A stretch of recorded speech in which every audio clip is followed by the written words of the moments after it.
पिंडकाचा हात धरला आणि म्हणतो, श्रेष्ठी आपण काय पागल झालात का म्हणे? अहो या मातीची किंमत, या जमिनीची किंमत एवढी होती का म्हणे? तुम्ही सोन्याच्या मोहरा अंतरू अंतरू झाकत आहात जमीन.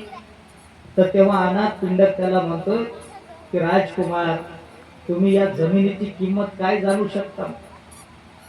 ज्या वेळेस या ठिकाणावर तथागत भगवान बुद्ध येतील, त्यांचा अनंत भिक्खू संघ इथे येईल आणि भगवान बुद्ध आपल्या पवित्र वाणीतून धम्माचा उपदेश करतील आणि त्यांच्या उपदेशानं एक जरी व्यक्ती अरहंत झाला, दुःखातून जर मुक्त झाला, तर या मातीची जमिनीची काहीच किंमत नाही, या सोन्या नाण्याची काहीच किंमत नाही म्हणे त्याच्या पुढे. तर तेव्हा राजकुमार जेव्हा बुद्धाचं नाव ऐकतो, पूर्व जन्मातल्या अनेक पुण्य म्हणजे पारमिता असलेला हा राजकुमार, त्याच्याही चित्तात बुद्धाचं नाव ऐकताच क्षणी मनात शांती निर्माण होते, शीतलता निर्माण होते, एकदम चित्त प्रसन्न होत आहे.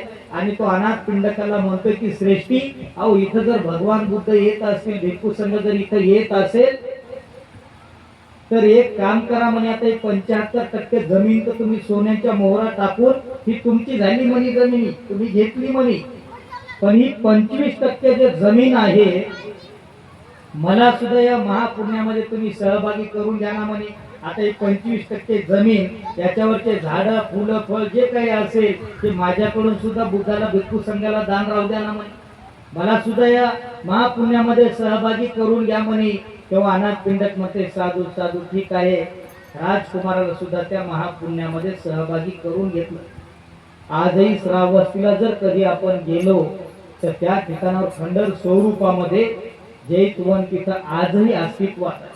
आणि ते जैतवन अनाथ पिंडकाने जरी विकत घेतलं सोन्याच्या मोहरा अंतरून, परंतु त्याचं नाव आजही जगभरामध्ये जैतवन म्हणूनच जग प्रसिद्ध आहे. अनाथ पिंडकाचं नाव सुद्धा ना, एवढी निस्वार्थ भावनेनं सेवा करणारा श्रेष्ठी अनाथ पिंडक. कशामुळे त्यानं तेवढी जमीन विकत घेतली असेल?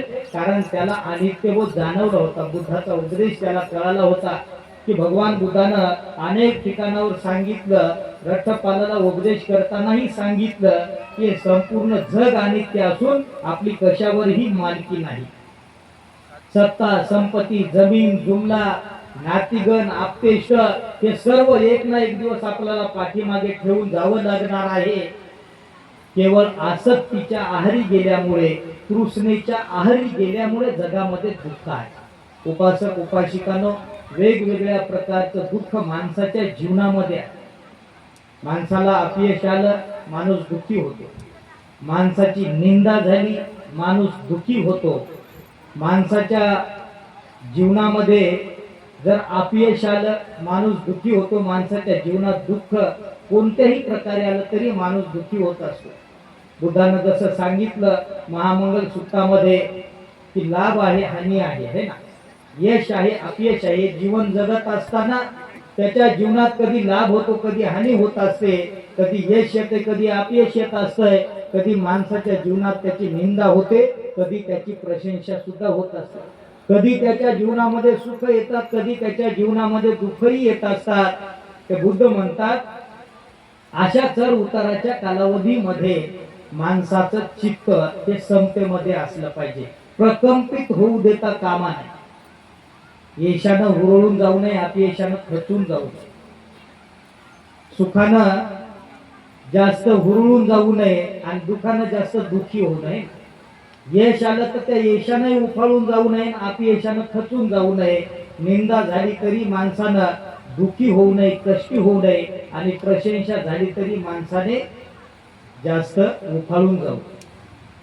या दोन्ही गोष्टीमध्ये त्याला चित्तामध्ये समता ठेवता आली पाहिजे. कारण हे माणसाच्या जीवनामध्ये कधी लाभ होते, कधी हानी होत असते, कधी यश येते, कधी अपयश येते, कधी निंदा होते, कधी प्रशंसा होत असते, कधी जीवनात दुःख येतात, कधी माणसाच्या जीवनात सुख येतात. दिवस रात्री सारखा हा माणसाचा प्रवास चालू आहे. स्वतःला माणसाला ओळखता आलं पाहिजे.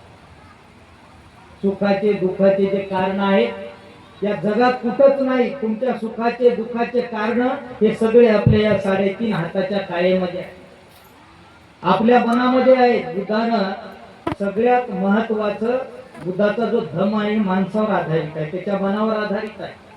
आपल्याला नेहमी नेहमी प्रवचनातून आपण ऐकत असतो की सुखाचे कारण बुद्धांना सांगितले, दुःखाचे कारण बुद्धांना सांगितले. धम्मपदामध्ये पहिल्याच गातेत बुद्ध म्हणतायत की मनोपुबंगमा धम्मा मनोसेखा मनोमया मन साचे पदुठेन भास्तिवा करोतिवा तत्तोनं दुःख मनवेती चक्कंग वहतो पद. याच्यात काय सांगितलं की दुःखाचं कारण काय सांगतात बुद्ध, की म्हणतात जर माणूस मळलेल्या चित्ताने बोलत असेल, मळलेल्या चित्ताने वागत असेल, तर ज्याप्रमाणे चालत्या बैलगाडीचे चाक हे बैलाच्या पायाचा पाठलाग करत असतात, त्याचप्रमाणे अशा माणसा मागून दुःख धावत असते. मग सुखाचं कारण काय सांगितलं बुद्धाने, दुसऱ्या गाथेमध्ये म्हणतात की मनोपुबंगमा धम्मा मनोसेठा मनोमया मन साचे पसन्नेन भास तिवा करो तिवा तत्तोनं सुख बनवेती छाया व अन्न पायी.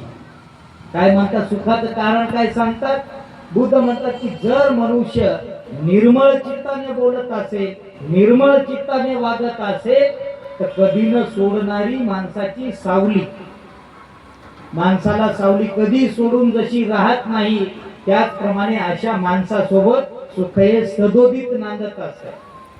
मग सम्यक वाणीमध्ये काय सांगतात, वाणीचं कर्म, माणसं बरेचसे वाणीमुळे दुखी होतात आणि माणसं बरेच वाणीनं माणसाला दुखी करतात. याच वाणीनं माणसाला लोकांना सुखी करता येतं, याच वाणीनं माणसाला दुखी करता येतं. म्हणजे शब्दाची एवढी ताकद आहे ना. मग बुद्धानं सम्यक वाणीमध्ये काय सांगितलं की नेहमी माणसाने सत्य बोललं पाहिजे, माणसाने नेहमी सत्य बोललं पाहिजे, माणसाने असत्य बोलू नये, माणसाने खोटं बोलू नये, असत्य बोलू नये, माणसाने आपल्या लोकांविषयी रागाची किंवा शिवीगाळीची भाषा वापरू नये, माणसाने सर्वांशी आपुलकीनं आणि सौजन्यानं वागलं पाहिजे, नम्रतेनं वागलं पाहिजे. आणि शेवटी सांगतात की माणसाने अर्थहीन मूर्खपणाची बडबड करू नये, त्याचे बोलणे भाषण हे समंजसपणाचे आणि मुद्दे शुद्ध असले पाहिजे. माणसाच्या सुखाचं कारण तिथून आहे, वाणीतून माणसाच्या सुखाचं कारण होते. माणूस सत्य बोलला तर त्या सत्याला कुठं भीती आहे का? माणूस जर खोटं बोलला तर त्याला भीती वाटते, आणि जे खोटं लपवायसाठी लोक म्हणतात की त्याला 100 खोटे बोलावे लागतात. म्हणजे माणसानं नेहमी सत्य बोललं पाहिजे, असत्य बोलू नये, आपल्या लोकांविषयी रागाची किंवा शिवीगाळीची भाषा वापरू नये, सर्वांशी आपुलकीने आणि सौजन्यानं वागलं पाहिजे, आणि अर्थहीन मूर्खपणाची बडबड करू नये, त्याचे बोलणे भाषण हे समंजसपणाचे आणि मुद्देशुद्ध असतं. ही सद्गुणाची खाण आहे, ही रत्नाची खाण आहे. बुद्धाला उगत बुद्ध रत्न म्हटलं नाही, धम्माला धम्मरत्न म्हटलं नाही, संघाला संघ रत्न म्हटलं नाही. अरे रत्न आहे. मोठमोठे सम्राट अशोकांसारखे, राजा बिंबिसारांसारखे, राजा प्रसेनजितांसारखे रत्न मुकुट जडीत धारण करणारे, रत्न जडीत मुकुट धारण करणारे राजे महाराजे सुद्धा भगवान बुद्धाच्या सद्गुणाला पाहून त्यांच्याकडे आकर्षित झाले, बुद्धाच्या वाणीनं प्रभावित झाले, बुद्धाच्या वागण्यानं प्रभावित झाले, बुद्धाच्या चालण्यानं बोलण्यानं उठण्या बसण्यानं ते प्रभावित झाले. आणि मोठे मोठे राज्य महाराजे त्या काळामध्ये भगवान बुद्धाला शरण आले, सगळेच्या सगळे कामाला लागले. राजा बिंबिसारानं बुद्धाचं प्रवचन ऐकलं. राजा बिंबिसार सुद्धा पहिल्याच प्रवचनामध्ये हा श्रोतापन्न झाला, त्यानं वेळुवन दान केलं. कधी राजगृहाला गेला, वेळुवन दान केलं बुद्धाचं प्रवचन ऐकल्याच्या नंतर. आज युवक सगळ्या भिक्षू संघाची सेवा करायचा, सगळ्या राजांच्या, राण्यांच्या, महाराण्यांची सेवा करायचा. तो वैद्य म्हणून, सगळ्यांचा राजवैद्य म्हणून प्रसिद्ध होता. तो सुद्धा बुद्धाच्या सानिध्यात आला, बुद्धाचं प्रवचन ऐकलं, त्याने आम्रवन दान केलं होतं.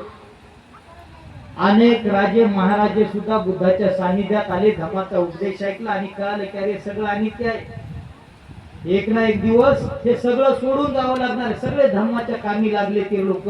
आणि आतापर्यंत पाहतोय आपण की जे अनाथ पिंडकानं करून ठेवलेला, जे महा उपासिका विशाखानं 9 करोड रुपयाचा पुबाराम नावाचा विहार श्रावस्तीमध्ये बांधून दिला. 1000 खोल्या त्याच्यामध्ये होत्या, एक नाही दोन नाही, आहे ना. या काळामध्ये फार बोटावर मोजले इतके उपासक उपासिका आहेत की ते एक एक भिक्खुनी वसता भिक्खू संघाला बांधून दान देत. काही लोक जागा दान देत आहेत, काही एक आर्थिक दान देत आहेत. सुरुवात तशी झालेली आहे. द्वितीय बुद्ध शासन आहे. अनेक राजे महाराजे आजचे आमदार खासदार असतील अनेक ठिकाणावर आपण पाहतोय की दान करत आहे. आता